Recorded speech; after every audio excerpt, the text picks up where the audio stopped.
সুপ্রিয় দর্শক, আপনাদের ভালোবাসায় আসলাম এক অসহায় মেয়ের কাছে। আমরা শুনবো তার জীবন কাহিনী। আসসালামু আলাইকুম। ওয়ালাইকুম সালাম ভাইয়া। আহ, আপু, আপনার নামটা কি জানতে পারি? ভাই আমার নাম পাখি। আপনার নাম পাখি। জি। আপনার হোম ডিস্ট্রিক্ট, দেশের বাড়ি কোথায়? ভাই আমার দেশ সিরাজগঞ্জ। সিরাজগঞ্জ। জি ও আচ্ছা, আপনার ফ্যামিলি থেকে কে আছেন? আমার মা আর আমি আছি ভাই। আপনি, মা আর আপনি, আর কেউ নেই? জি না ভাইয়া। আপনার আব্বু? আমার আব্বু না, আমার আব্বু বিয়ে করছে। ও, আরেকটা বিয়ে করছে। জি। আপনার কতটুকু বয়সে এই কাজ করছে? আমি ছোট গেল, অনেক ছোট বয়সে। অনেক ছোট। তাহলে আপনার আব্বু কথা মনে পড়ে না? জি না ভাই, মনে পড়ে ভাই, কারণ কষ্ট লাগে। সবার বাবা আছে, আমার তো আর বাবা নাই। ও, সামনে দুটো ঈদ আছে, ঈদের সামনে ঈদের ঈদ ভিতরে। আছে, এই হ্যাঁ। যে রোজার মাসে আমরা তো মাইজি মানে যা পাই তাই খাইতেছি, শাক পাতার যা মেলে তাই খাই। ও, আজকে আপনি কি দিয়ে ভাত খাইছেন? আজকে ভাই ডাবল দেখাইছি ভাইয়া। শুধু ডাবল? জি ভাইয়া। তো রোজা কি ডাবল খেয়ে কি রোজা রাখা যায়? ভাই আল্লাহ যা মিলেছে তাই তো খাবো ভাই। আমার মা তো বাসায় কাজ করে খায় ভাই। ও, এর স্যার বেশি জোটানো সম্ভব না নাকি? জি না ভাইয়া। ও আচ্ছা, আপনার বয়স কতটুকু? ভাই আমার 2002 সালে জন্ম। 2002 সালে, তার মানে আপনার বয়স হচ্ছে 23 বছর। জি। আচ্ছা, যাই হোক, আপনি কি আসলে সহযোগিতা চাচ্ছেন না একটা মনের মানুষ চাচ্ছেন, না কোনটা? ভাই, আমি সততা চাই না ভাই, আমি সাহায্য চাই না ভাই, আমি একটা আমার মনের একটা মানুষ চাই। সে 40, 50, 60 সমস্যা নেই ভাই। বয়স দিয়ে আপনার কোনো সমস্যা জি না? না ভাইয়া। আর সে যদি একটা বিবাহ আগে থাকছে বা তার ওয়াইফ মারা গেছে, এরকম ম্যান হলে সমস্যা নেই ভাই, সে যদি আমাকে নিয়ে খায় বা আমিও খাবো, তাকে নিয়ে খাবো। কোনো প্রবলেম সে নেই না? আমাকে যদি কষ্ট না দেয় ভাই, আমি একটা অসহায় গরিব মানুষ, তাই? এই জন্য ভাই আমার অনেক কষ্ট করে চলি ভাইয়া। আচ্ছা, আপনি কান্না করবেন না প্লিজ।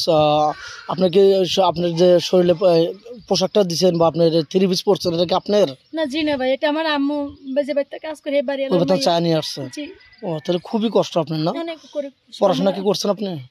এমনি পারি ভাই, মানে এমনি নাম টাম লিখতে পারি, অত কিছু বুঝি না। ও, আপনাকে যৌথ ফ্যামিলি পছন্দ না সিঙ্গেল ফ্যামিলি? ভাই আমার কাছে কি যে আমাকে সে ডাল ভাত খাও, সে যেমনই থাক সমস্যা না, আমার সিঙ্গেল আর মানে যত যেমনই জন- থাক সমস্যা যে নেই। আপনাকে দুই বেলা দুই মুঠো ভাত খাওয়াইতে পারলে আমার যথেষ্ট ডাল ভাত নাকি? যদি খাওয়া, ডাল ভাত তো ভাত তো খাওয়া, আচ্ছা, সমস্যা আপনার নেই। কোনো উপবাসী ভাই যদি আপনাকে বিয়ে করে বাইরে নিয়ে যেতে চায়, আপনার কোনো সমস্যা? না জি না ভাই, আমার সমস্যা নাই, সে আমাকে নিয়ে যাক, আমাকে ভালো রাখুক। আপনার কোনো প্রবলেম নেই? জি না। আচ্ছা, কোনো উপবাসী ভাই তার ওয়াইফ চলে গেছে, একটা ছোট্ট একটা বেবি আছে, এরকম ম্যান হলে আপনার চলবে? হ্যাঁ চলবে, মনে করবো যে এটা আমার বাচ্চা, মনে করে থাকবো।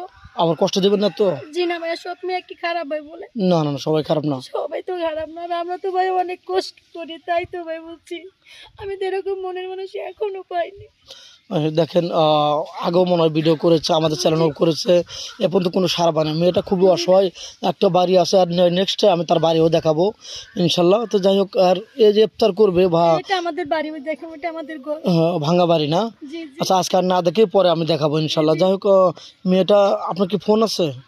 জি না ভাইয়া, আমরা তো বাতই পাই না ভাই, ফোন কিভাবে চালাবো? মেয়েটা কোনো ফোন নেই, আমাদের নাম্বার দেওয়া থাকবে, কেউ ভিডিও কল দেবেন না, ইউটিউব চ্যানেল কর্তৃপক্ষের নাম্বার দেওয়া থাকবে, ইমো হোয়াটসঅ্যাপ থাকবে, কেউ ভিডিও কল দেবেন না, অডিও কল দেবেন।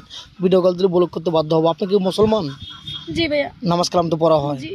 রোজা তো পড়তে নিয়ত করছেন 30টা রাখবেন হ্যাঁ জি, ইনশাল্লাহ? আলহামদুলিল্লাহ ভাই, আমাকে তো যা দেখা হয় তাই আলহামদুলিল্লাহ, ওটা দেখে রোজা থাকবো, সমস্যা নেই ভাই। ও কিন্তু আচ্ছা। কোনো ভাই যদি আমাকে যদি বিয়ে করেন ভাই, ভাই আমি অনেক মনে ভালো হবে। আমার মাকে সেদিন দেখাশোনা করে, সেদিন আমার মাকে একটু দেখাশোনা করে, আর কিচ্ছু না ভাই।